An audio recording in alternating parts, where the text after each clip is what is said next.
everyone on this island will eventually shuffle off this mortal coil. That is something we do know about Singapore. And if you opt for burial, this, the cemetery at Choa Chu Kang, is the only place that will take your body. And what we may not know is that these plots, thousands of them, are not permanent. Yes, they're just rentals, and short-term rentals at that.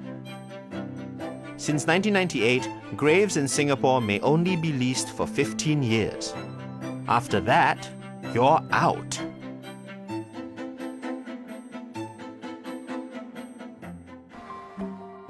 Whatever your ultimate destination, you'll probably need a coffin to get there in. Anjali May is a funeral director with a wide selection on offer. This is what we call the casket, where you see that it's four-sided. Okay. And then if we move over there, you could see what we predominantly see is a six-sided coffin. So the six-sided are always known as a coffin, and then the four-sided as a casket. But I noticed this one has many more sides. What's going on here? Yes, this is what we call a poika, eight-sided. Eight-sided, and, okay. As you know, Chinese, we like the number 8. So you can see that there's all motifs on all 8-sided. Yes, yes. Even at the top as well. I see. And this is very popular with the Chinese community. Before the burial comes the wake. But you can't just leave a body out in Singapore's tropical climate. You know, when we transfer the body into our care, I think the first thing we need to do is to do embalming. Okay. And what we mean by embalming is the preservation of the body. Right. Is it true that more than 3/4 of Singaporeans prefer cremation over burial? Yeah, I think it's true because based on the families that we serve, and majority are Chinese, over 90% would choose cremation over burial. But I know that most traditions, right, prefer burials in the past. So how come the trend has shifted to cremation? Well, because the land that you're given is not going to be a freehold land.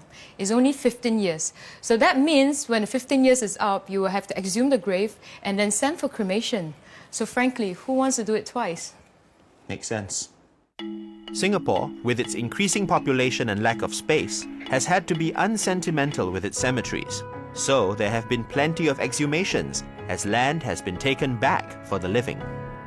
But if burial is your only option, don't expect any traditional grave digging.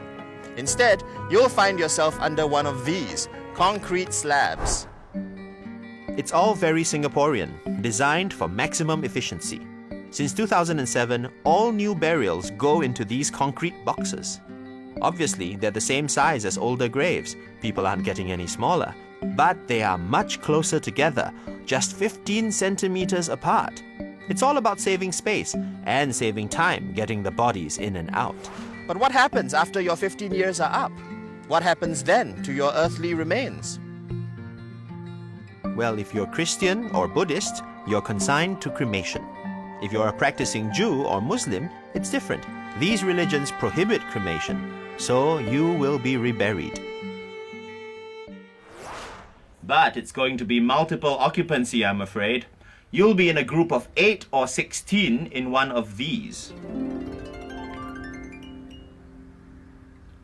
So if you think you're too close to your neighbors now, wait till you reach the afterlife.